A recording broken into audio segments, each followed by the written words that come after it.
Kita bertemu lagi dalam bahasan selanjutnya ya, terkait dengan sistem informasi pemasaran, yaitu sistem intelijen pemasaran.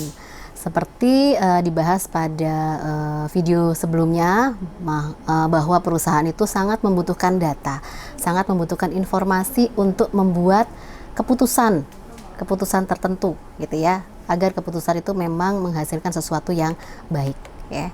Jadi sistem intelijensi pemasaran ini adalah prosedur dan sumber-sumber yang digunakan oleh para manajer untuk mendapatkan informasi harian tentang perkembangan di dalam lingkungan pemasaran.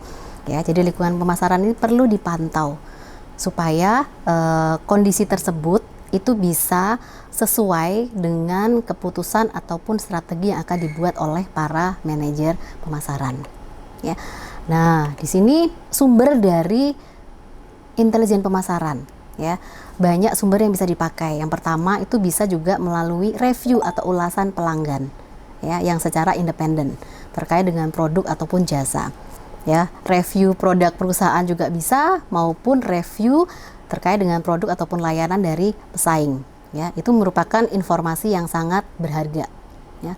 Selain itu ada situs umpan balik dari distributor atau agen penjualan. Ya. Jadi agen penjualan pun atau distributor ya, itu bisa memberikan informasi yang ada di lapangan, yang bisa jadi tidak terdetek atau tidak dimiliki oleh perusahaan, karena distributor dan agen penjualan itu berinteraksi langsung dengan konsumen. Mereka akan bisa memberikan informasi yang sangat berharga kepada perusahaan. Apakah produknya memang diterima dengan baik, ataukah produknya ditolak gitu ya, ataukah konsumennya komplain mengeluh terkait dengan produk ya. Dari agen penjualan dan distributor banyak informasi yang akan bisa diperoleh ya. Kombinasi situs yang menawarkan ulasan pelanggan maupun pendapat ahli ya, para expert juga bisa dibaca gitu ya, bagaimana review mereka terkait dengan produk perusahaan ya, perlu dipertimbangkan. Ya, ada juga informasi juga bersumber dari situs keluhan pelanggan. Nah, pelanggan yang mengeluh ini merupakan aset yang sangat berharga bagi perusahaan. Ya, karena pada dasarnya pelanggan mengeluh itu tidak lain adalah mereka menginginkan perusahaan itu memperbaiki produknya, ya, karena pelanggan tidak ingin berpindah ke produk yang lain. Ya, jadi situs keluhan pelanggan ini adalah sumber informasi yang sangat berharga. Ya, selain itu juga ada blog publik. Ya, langkah-langkah menuju intelijen pemasaran yang berkualitas ya, diantaranya adalah melatih dan memotivasi tenaga penjualan terhadap perkembangan yang baru. Ya, melatih supaya mereka sesegera mungkin dan sesering mungkin menginformasikan kondisi yang ada.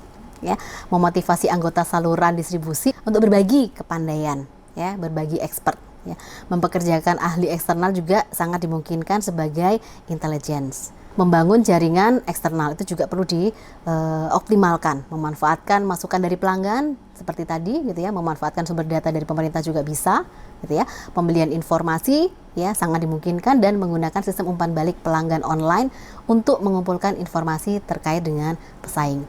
Demikian pembahasan terkait dengan intelijensi pemasaran. Ya, diharapkan bisa memberikan masukan yang sangat bermanfaat bagi pembuat keputusan di dalam perusahaan.